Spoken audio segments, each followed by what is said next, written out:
សួស្តីអ្នកទាំងអស់គ្នាហ្នឹងហើយអ្នកទាំងអស់គ្នាស្គាល់បុរសម្នាក់នេះដែរទេគាត់មានឈ្មោះថា David Land ហើយគាត់គឺជាមនុស្សម្នាក់ដែលស្រឡាញ់សុខភាពខ្លាំងមែនទែនចឹងគាត់គឺជាបុរសដែលមានរាងសង្ហា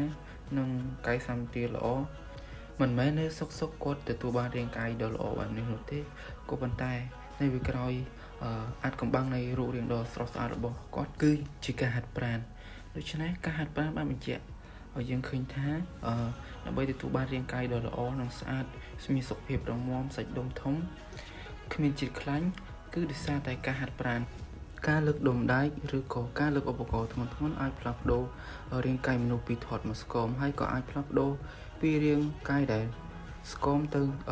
មានសាច់និងគ្មានជាតិខ្លាញ់ផងដែរដូចនេះយើងគួរតែជ្រើសរើសយកវិធីហាត់ប្រាណដើម្បីផ្លាស់ប្ដូររាងកាយរបស់យើងឲ្យមានសុខភាពល្អនិងរឹងមាំហើយមើលទៅមានភាពទាក់ទាញ